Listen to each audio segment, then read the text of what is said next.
Hello everyone. अच्छा, एक question हम प्रॉफिट्स प्रायर टू इनकॉर्पोरेशन का आज और कवर करेंगे। सब ना मेरे साथ साथ क्वेश्चन नंबर 13 पे आओगे। 13 क्वेश्चन। चलो क्वेश्चन पढ़ो और मुझे फिलहाल बस एक बात बताना कि जीपी मेरे ख्याल से क्वेश्चन में आपको गिवन है, तो सीधे चलो टाइम रेशियो पहले निकालते हैं। टाइम रेशियो का formula pre incorporation period is to post incorporation period. पहले तो ये साल शुरू कब हुआ था? 1 अप्रैल 14 को, up to the date of incorporation 1 अगस्त 14 इज टू 1 अगस्त 14 से लेके 31 मार्च 15। तो अप्रैल मई जून जुलाई 4 महीने तो प्री के और 8 महीने पोस्ट के, तो 1:2 का टाइम रेशियो। ठीक है, चलो अब आ जाओ इसके बाद सेल्स रेशियो।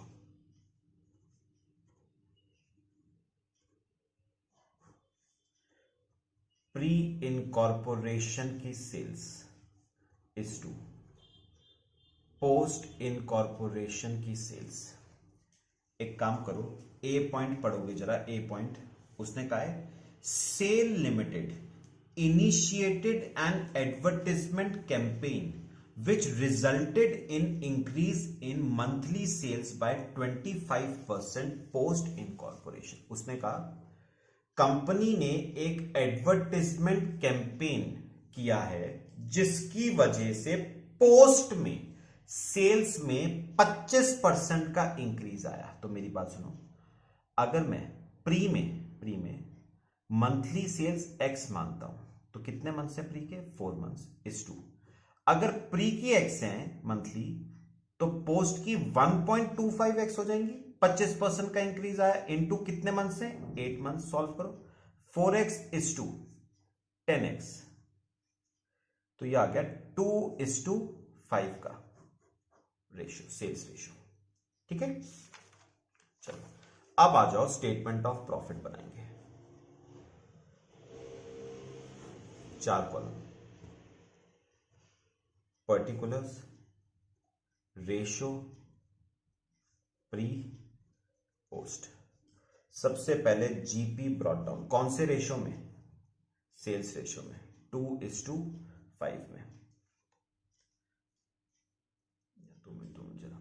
जीपी के लिए भी एक बात उसने कही है, वो डिस्कस कर ले। बी पॉइंट उसने कहा GP ratio post incorporation increase to 30% from 25%। मैं आपसे एक छोटी सी बात कर लूं जरा, मेरी एक बात सुनना। आपको पता है हम जीपी को किस रेशियो में बांटते हैं? सेल्स रेशियो में।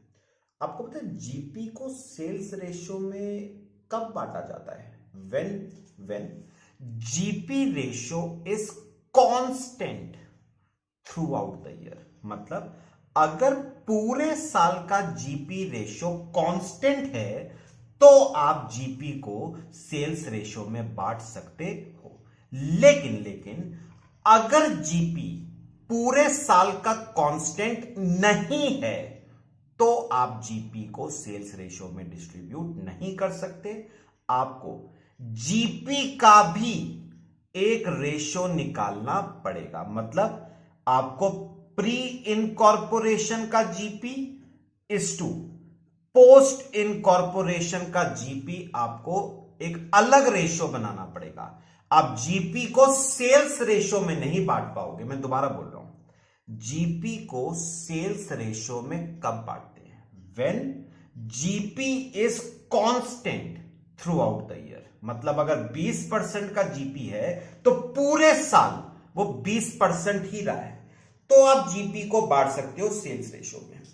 ठीक है, लेकिन अगर जीपी में ड्यूरिंग द ईयर चेंज आ रहा है तो आप जीपी को सेल्स रेशियो में डिस्ट्रीब्यूट नहीं कर पाओगे। आपको जीपी का भी एक रेशियो निकालना पड़ेगा बिटवीन प्री एंड पोस्ट। अब जैसे इस क्वेश्चन में देखो, बी पॉइंट उसने कहा है पोस्ट इनकॉर्पोरेशन में जीपी 30% हो गया 25% से। इसका मतलब प्री में जीपी कितना होगा 25% और पोस्ट में बढ़ के कितना हो गया 30%। मुझे बताओगे 25% किसका? सेल्स का ना। अब बताओगे प्री इनकॉर्पोरेशन की सेल्स कितनी है 4x, तो 4x का 25% इज टू पोस्ट का 30%। 30% किसका? सेल्स का ना। तो 10x की सेल्स है पोस्ट की, तो रेशियो बनाओ 1x इज टू 3x, है ना। तो रेशियो क्या बन गया हमारा जीपी का 1:3 का रेशियो। अब इस 1:3 के रेशियो में आप जीपी को बांटना, तो 6 लाख का है 1,50,000 प्री का और 450 पोस्ट का माइनस। चलो खर्चे करना शुरू करते हैं। सैलरी सिंपल है, तो टाइम रेशियो में बांटो 1:2 में 40 80। रेंट कौन से रेशियो में बांटोगे? वही सेम टाइम रेशियो 1:2, तो 80,000 को बांटो 2,667 5,3333। कमीशन ऑन सेल्स कौन से रेशियो में बांटोगे जरा बताओ अपने आप? सेल्स रेशियो में 2:5 6,000 15,000। Depreciation time ratio 1:2 8,333 1,667 1,667 dep. फिर इंटरेस्ट ऑन डिबेंचर्स किस में जाएगा? पोस्ट में 32। डायरेक्टर्स फीस किस में जाएगी? पोस्ट में 12। एडवर्टाइजमेंट अपने आप बताओ सोच के, एडवर्टाइजमेंट का क्या होगा? वैसे किस में बढ़ता है? सेल्स रेशियो में। लेकिन एक बात देखना, A point, advertisement campaign conduct किसने किया था?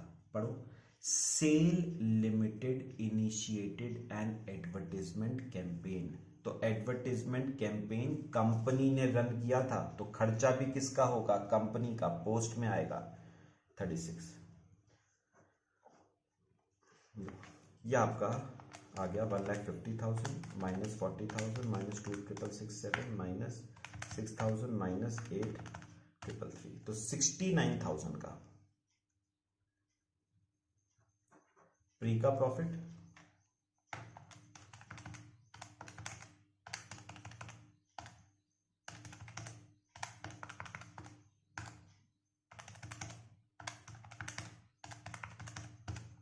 $2,53,000। सॉरी, 2 मिनट जरा दोबारा कर लें।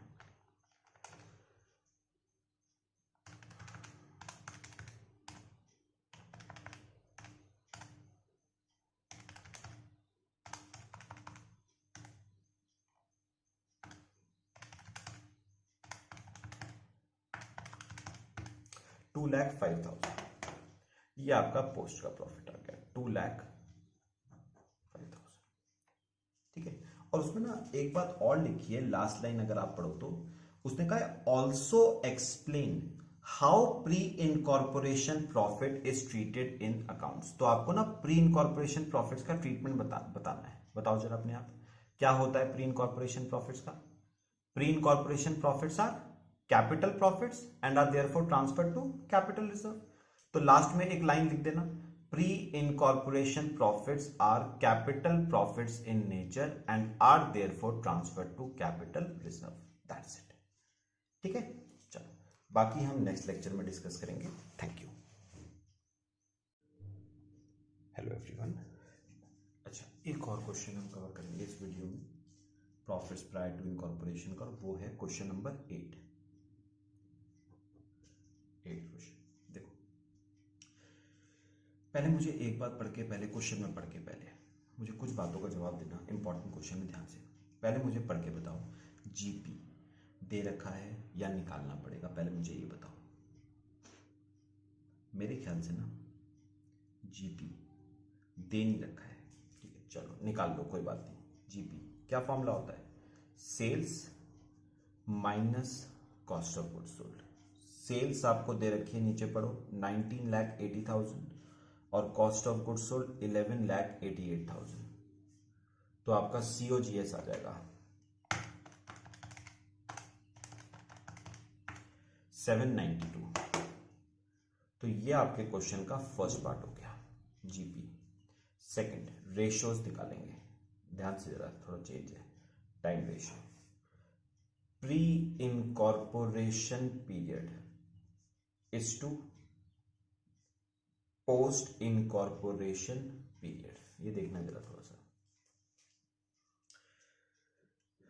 पता है इसमें अगर आप एक बार फर्स्ट लाइन पढ़ो ना, फर्स्ट लाइन, तो उसने कहा था partners of Shri enterprises decided to convert the partnership firm into a private limited company Shreya private limited with effect from 1 Jan 2008। मतलब ये साल 1 Jan 2008 को शुरू हुआ, और बताना कंपनी इनकॉर्पोरेट कब हुई, 1 June 2008 को, is to date of incorporation 1 June 2008। अब यहां पर देखना, नीचे जो पीएल आपको बना के दे रखा है, जरा पढ़ना है वो पीएल कौन सी डेट का दे रखा है।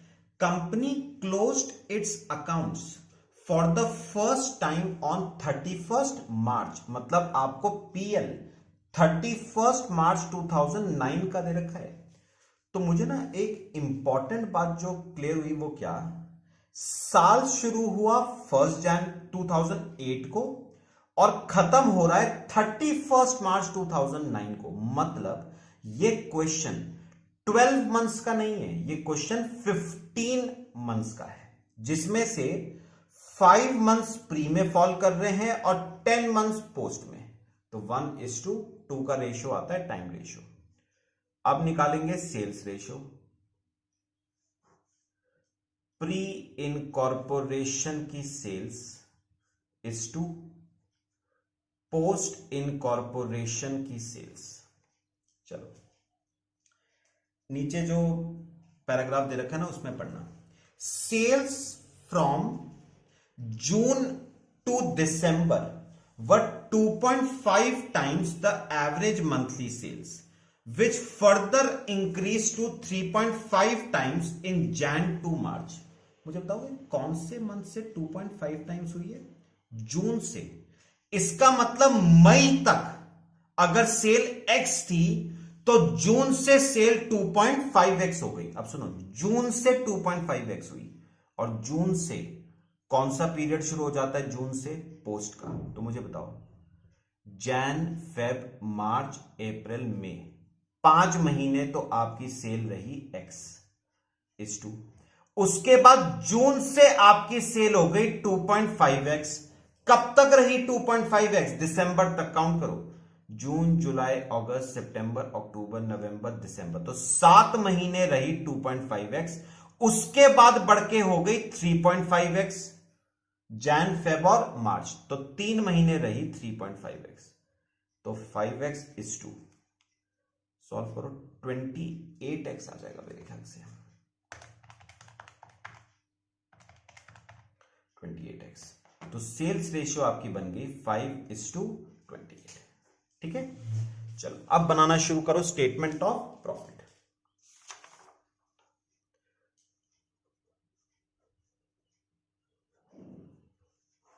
चार कॉलम,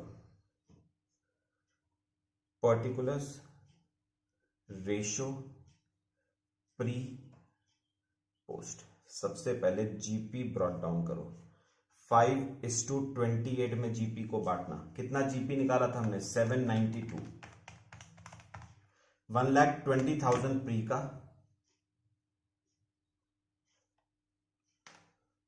माइनस 792, 672 पोस्ट का, माइनस, चलो खर्चों पे आ जाओ, डिस्काउंट टू डीलर्स, कौन से रेशियो में, सेल्स रेशियो में, 5:28। तो 46,200 इंटू 5 डिवाइड बाई 33, 7,000 और 39,200।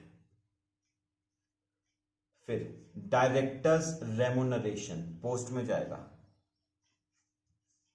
60। सैलरी एडजस्टमेंट्स पढ़ते चलना साथ साथ। सैलरी की एडजस्टमेंट है, जरा पढ़ना। Third line, salaries from July doubled. तो जुलाई से सैलरी डबल हो गई हैं। चलो आ जाओ, वर्किंग नोट बनाते हैं सैलरी का। अच्छा मुझे ना एक बात बताओ, प्री में कितने मंथ्स हैं? प्री में है 5 मंथ्स। कौन कौन से 5 मंथ्स हैं? जैन, फेब, मार्च, अप्रैल, मई, है ना? तो इसका मतलब इन 5 मंथ्स की जो सैलरी थी वो एक्स रही होगी, तो 5x। अब बात करें पोस्ट की। अब सुनना, पोस्ट में टोटल 10 मंथ्स है। पहले बताओ पोस्ट का पीरियड शुरू कब से हुआ? जून से। मुझे पहले बताओ जून की सैलरी कितनी रही होगी? जून की तो एक्स ही रही होगी, और जुलाई ऑनवर्ड सैलरी हो गई 2x। अब बताओ ये 2x कितने मंथ्स के लिए रही? 9 मंथ्स के लिए हो गए ना? 9 मंथ्स के लिए 2x और 1 मंथ के लिए x, तो हो गई 10 मंथ्स की 19x। तो क्या रेशियो बन गया? 5:19 का रेशियो बन गया सैलरी का। सैलरी का रेशियो 5:19। तो 90,000 की सैलरी को 5:19 में बांट देते हैं। 18,750 और 71,250। फिर रेंट पढ़ना, रेंट की भी एक एडजस्टमेंट है। Company acquired additional showroom at a monthly rent of 10,000 from जुलाई। तो जुलाई से कंपनी का रेंट 10,000 रुपए से बढ़ गया। चलो एक रेंट की एडजस्टमेंट बनाना। सुनो सुनो सुनो, पहले प्री की बात करते हैं। प्री में कितने मंथ्स हैं? 5, और मान के चलते हैं हर मंथ का रेंट है x, तो 5 मंथ्स का रेंट 5x। अब मई तक का ट्रीटमेंट हो गया। मुझे बताओ जून का रेंट कितना होगा? मई के बाद कौन सा आएगा? जून का रेंट कितना? x। लो जून का भी हो गया, प्लस जुलाई से रेंट में 10,000 का इंक्रीज आ गया, तो x प्लस 10,000 हो गया। और कितने मंथ्स के लिए? 9 मंथ्स के लिए, इज इक्वल टू पूरे साल का रेंट 135 है। सॉल्व करो इसे। 5x 6x plus 9x 15x plus 90,000 is equal to 1,35,000। तो सॉल्व करेंगे तो x 3,000 आ जाएगा आपका। चलो अब मुझे बताओ प्री में कितने मंथ्स हैं? 5, हर मंथ का रेंट 3,000, तो 5 मंथ्स का 15,000। पूरे साल का 135 है, जिसमें से प्री का 15, तो बचा 120, वो पोस्ट का हो जाएगा एक्चुअल बेसिस पे। फिर रेंट के बाद आता है अगला इंटरेस्ट, इंपॉर्टेंट है, ये देखोगे जरा। Third working note, interest. ध्यान से ना नीचे जो पैराग्राफ है वो पढ़ना है सबने, इंपॉर्टेंट केस है। सबसे ऊपर वाला पैराग्राफ पे आ जाओ। आप ना नोटिस करो, इस क्वेश्चन में आपको ना फर्स्ट पैराग्राफ पढ़ो, उसमें 2 रेट ऑफ इंटरेस्ट आपको नजर आएंगे। बताओगे कौन कौन से 2 रेट ऑफ इंटरेस्ट? एक तो मुझे नजर आ रहा है 12% का रेट ऑफ इंटरेस्ट, और एक मुझे नजर आ रहा है 10% का रेट ऑफ इंटरेस्ट। पहले ये बताओ, आपको पीएल में इंटरेस्ट दे कितना रखा था? 1,05,000। मुझे इस इंटरेस्ट में ना 2 इंटरेस्ट नजर आते हैं। कौन कौन से? एक 12% वाला और एक 10% वाला। पढ़ के देखो ये 12% वाला इंटरेस्ट कौन सा है? ये है इंटरेस्ट ऑन परचेज कंसिडरेशन, जो अभी तक हम करते आ रहे थे ना, ये तो है इंटरेस्ट ऑन परचेज कंसिडरेशन। और वो 10% वाला इंटरेस्ट कौन सा है? कंपनी ने 9 लाख रुपए का एक लोन लिया था वर्किंग कैपिटल के लिए। दूसरा इंटरेस्ट है on loan for working capital. चलो पहले हम ये वाला निकालते हैं, सोच के बोलना, सोच के। मुझे पहले ये बताओ, ये जो परचेज कंसिडरेशन होता है ये ड्यू कब होता है? कायदे में ये ड्यू साल के शुरुआत में हो जाता है, 1 जनवरी 2008 को। तो कायदे में पेमेंट होनी चाहिए 1 जनवरी 2008 को, लेकिन पढ़ना 4th लाइन में 6 लाख रुपए का परचेज कंसिडरेशन पे हुआ कब?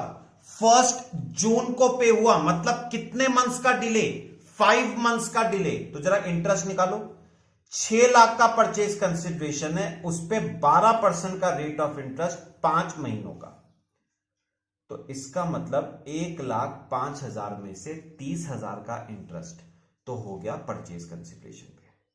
ठीक है, अच्छा बचा कितना? 75,000 का इंटरेस्ट, वो हो गया on loan for working capital. अब सोचना ये 30,000 का इंटरेस्ट 5 महीनों का है, और 5 महीने ये वाले कहां पर फॉल करते हैं? पूरे के पूरे प्री में।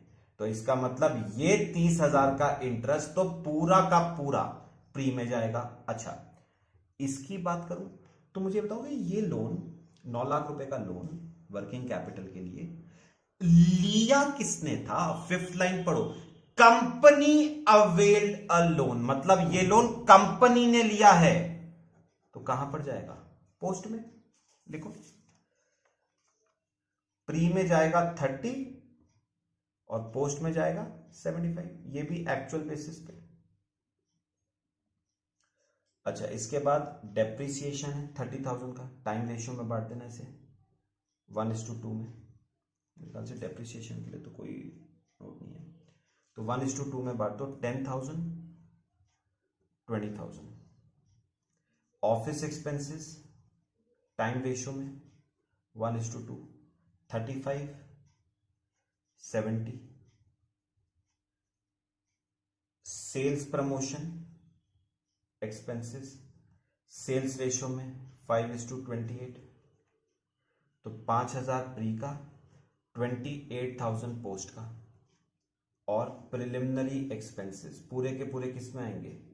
पोस्ट में। कितने? 15,000। बस ये आपका क्वेश्चन हो गया। चलो निकालो जरा।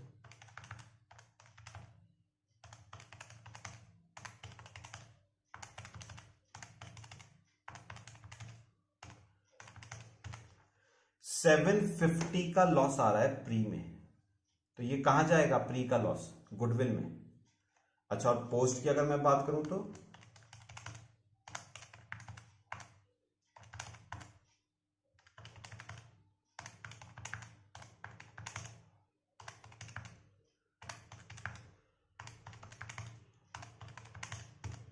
$173,550,